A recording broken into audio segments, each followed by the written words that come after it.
All right, so joining me today is Marc Crawford. Coach Crawford has been in the league 20 plus seasons. He's coached with the Quebec Nordiques, Colorado Avalanche, Vancouver Canucks, LA Kings, Dallas Stars, Ottawa Senators, and now with the Chicago Blackhawks.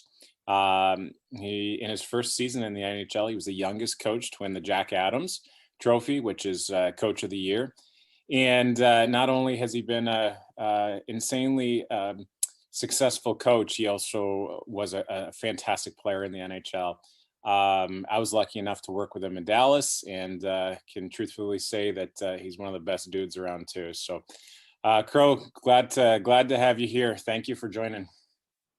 Thanks for having me, Mike. Very nice words for me as well. Appreciate it. My sentiments exactly. I enjoyed working with you as well.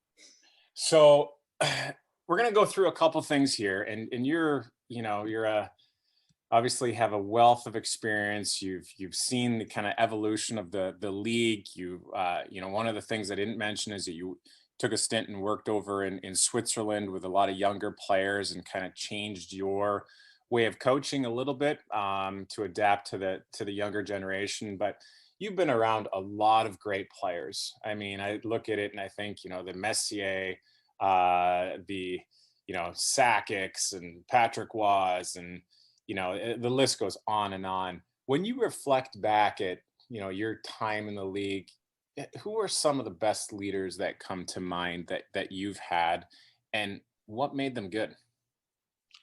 Well, I mean, it's a great question. I've had you started out by saying Marc Messier. I thought Marc was really an incredible leader for a young team. I got the job with Vancouver at the end of 1999, or I guess the beginning maybe of 1999, and he was in his second year with the team, and just how he handled himself. For me, Marc Messier's greatness was that Marc never let you see him at anything but his best. And that is such a remarkable quality to have. It's like he was above the fray. There could be shrapnel flying all around. There could be turmoil, and Marc never seemed to lose his cool, never seemed to lose his presence. I thought on the bench, he was an excellent leader. He always had a knack of saying the right thing. He was a great teammate, so I think he'd been around those terrific teams in Edmonton, been such an integral part of those teams in Edmonton and in New York, that he knew and he had seen just about everything that there was to see. So he always seemed to have an answer for what was the right thing to say at any particular moment. One of the greatest memories I have is the last game he played in a Canuck uniform. And we had lost out our chance to be in the playoffs the night before in a home game in Vancouver, the second last game of the season. So we went to play a nothing game, the final game of the season in San Jose. And I asked Marc, it was one of the best things I'd ever done that year, was I asked Marc, do you have anything to say to the guys? And what he said was just incredible, especially for a young team. You had a young Bertuzzi, you had a young Marcus Naslund, a young Brendan Morrison, like all just really good young excellent players. Matthias Olin, Ed Jovanovski, all those guys were in the room. And Marc said, yes, he says, you never want to let anybody see you at anything but your best. And he said, this San Jose team is going to be good. They've made the playoffs this year. They're going to be good for a number of years. And obviously he was very right, because that was the start of the Marlowe, Thornton, all those years for them.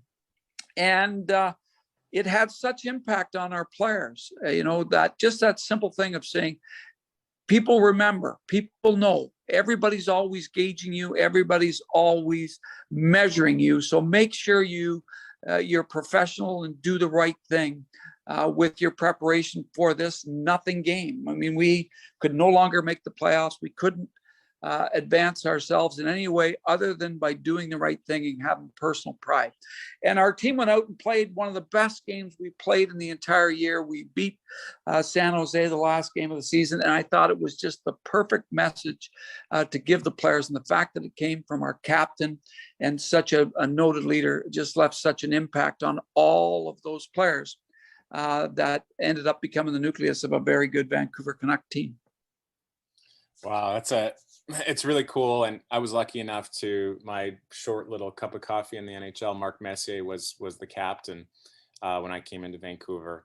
And I'll never forget, he was one of the first people to come up and greet me and welcome me.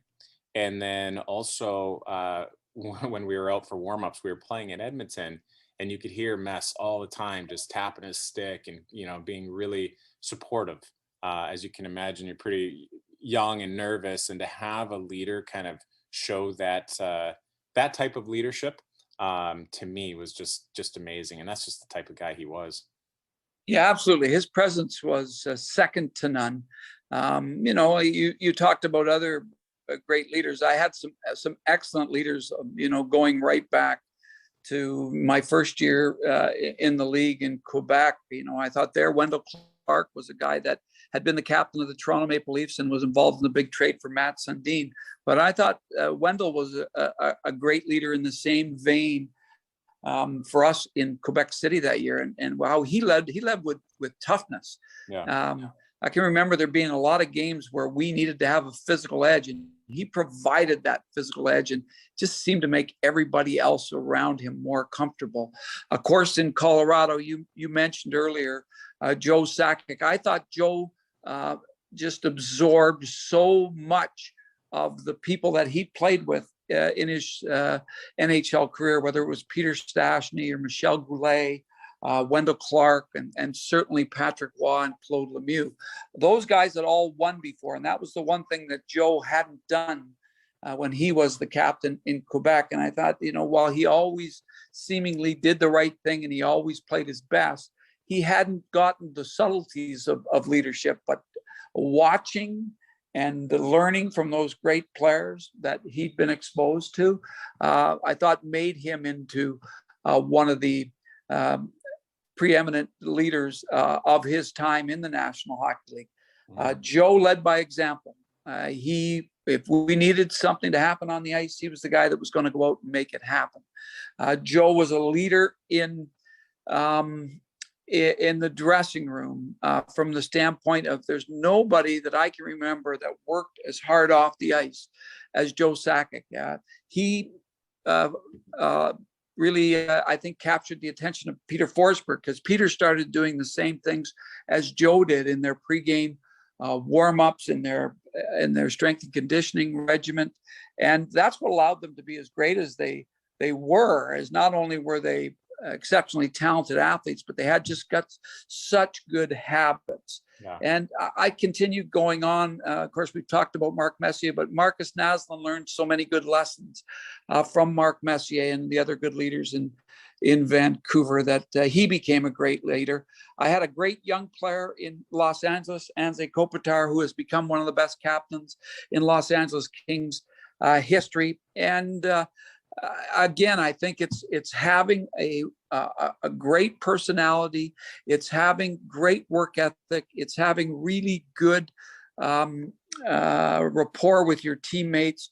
And you keep going on. My time in Dallas, Jamie Benn was that guy. Now he's the captain of the Dallas Stars, and he had all of those traits as well.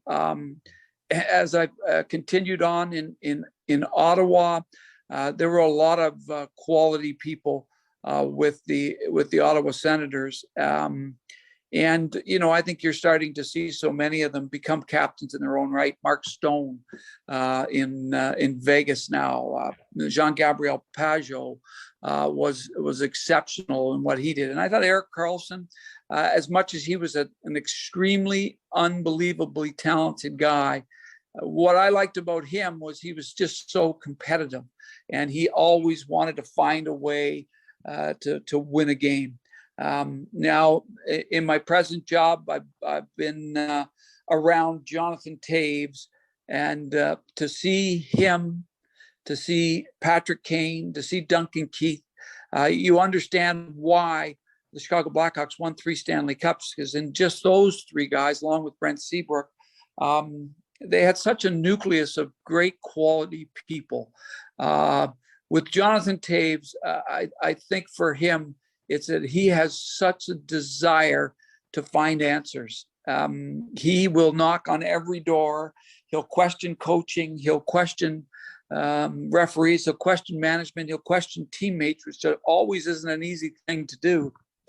But he's only about one thing, and that is excellence. And he not only drives himself to be excellent, he tries to drive other people as well. So I've been very fortunate. I've been around some rock solid people in the National Hockey League during my career as a coach, especially. And that's not even to mention the great players that I played with, like Stan Smeel, and some of the guys like that who were terrific leaders for the Vancouver Canucks. Yeah, and I think it's important to note too that you don't have to wear the captaincy in order to be a leader. There's all types of leaders on a team. And one of the things you were kind of hinting at too is how infectious great leadership is in creating culture within an organization.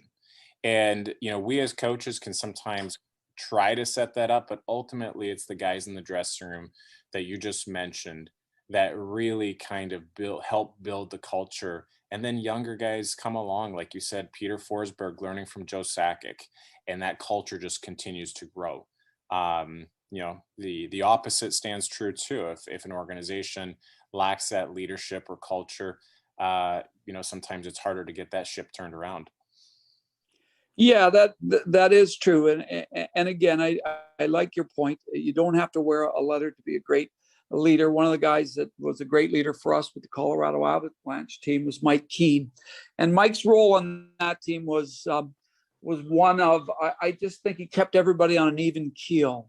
When Patrick Waugh would be, very vociferous in the room, Patrick had a way of making sure his message was tempered, because I think people are different, and rah doesn't work with some.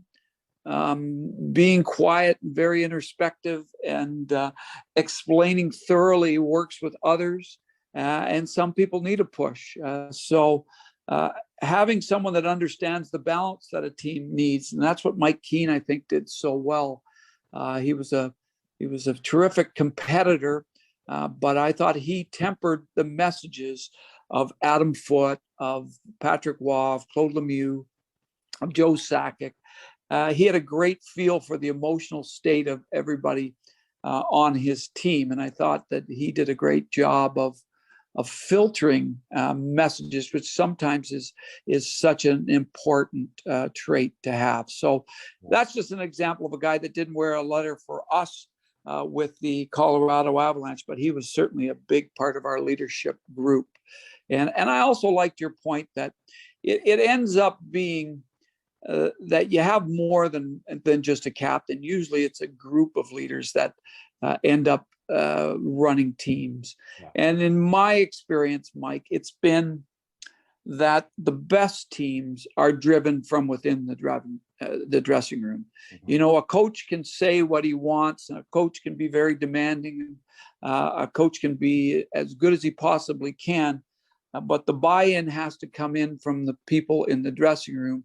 And the buy-in, usually, if you want to be successful, has to be fairly complete. And the only way that it becomes fairly complete is that message has to be echoed or at least repeated by the leaders that are inside the dressing room. And they have to believe in it. So I know with the teams that I've had that have had success, there has been a strong, self-driven inner circle inside the dressing room where really the coach is not part of. You have to have a lot of trust in your players and build that trust in them, and they have to have in turn a lot of trust in you that you're going to put the right people out there at the right time, and that your message is in fact the right message. And that's why you're so important to have dialogue, to have communication, and to have really good relationships with the leaders on your team, because they'll usually make sure that anything that is of substance gets repeated, anything that is a problem gets discussed, and hopefully you find your way smoothly along the trials and tribulations of a season and towards a championship. Yeah, exactly. If you look at, players as a whole, what are the top traits that you're looking for in your players? Like, what are obviously it's different for different roles and so forth. But what are some of those qualities that are just non-negotiable you want your players to have? Number one would probably be talent. That helps. Yeah, it really does help. I think it's talented people that work extremely hard. Mm-hmm. So it's excellence, because I don't think you become a talented person just by accident. I don't believe that it's just God-given skill. I think that there's a tremendous of amount of work that goes into someone mastering the skills that are necessary to be successful in the sport of hockey. I think a workmanlike effort is needed, undisputedly, and that is something that I really value. I value competitiveness. I think competitiveness, finding a way to win a battle, finding a way to find success in any given game, no matter what the circumstances, that's really important. I think toughness is a very underrated necessity in the sport.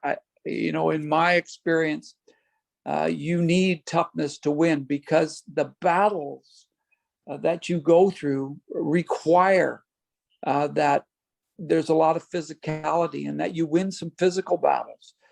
Yes, you can outsmart people and you can outskill people, but in my experience, normally it involves some level of physical attrition, I guess would be the best word, during the 7-game series that are the Stanley Cup playoffs in the league that I'm involved in. No matter what league I've ever been in, there's always an attrition that happens. You need to not so much break your opponent, but you got to be better than them. Mm-hmm. And you have to find a way to meet that challenge on a nightly basis. And it's different. It's different at home. It's different on the road. It's different based on the circumstances of a game. Maybe you fall behind early and you've got to fight back. Maybe you have an early lead and the other team fights back and you've got to fend them off. So there's all sorts of challenges that come, but that physical strength is such a big part of what propels a team through.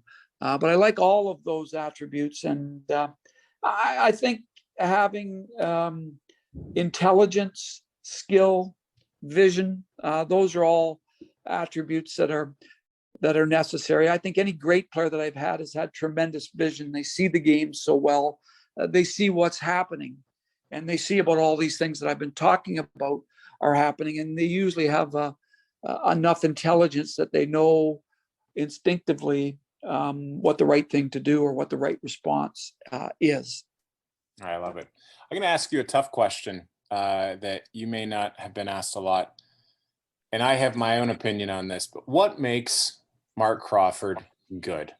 What are the qualities that you've had? A lot of them are what you've just talked about, but what's made you be able to be so successful as a coach? I have very good instincts for the game.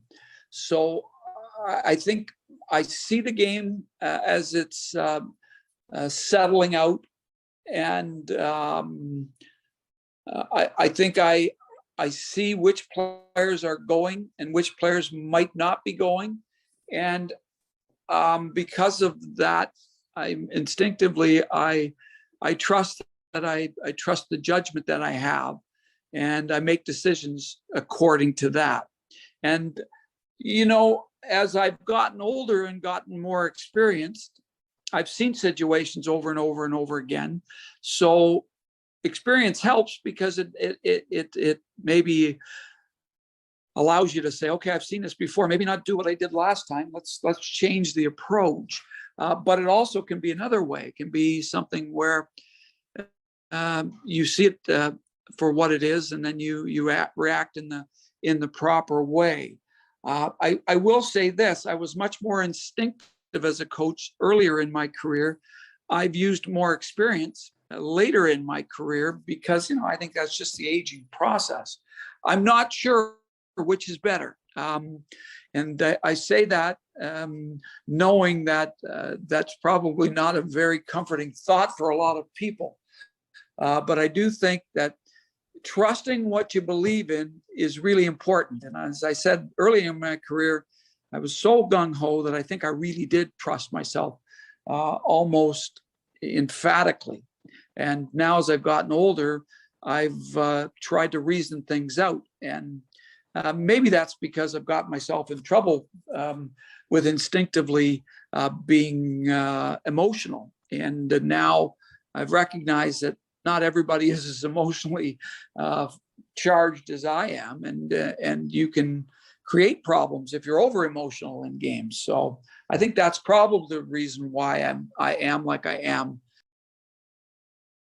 Crow, obviously not everybody gets the opportunity to go play in the National Hockey League, and I'm sure you've seen a lot of great athletes that haven't made it.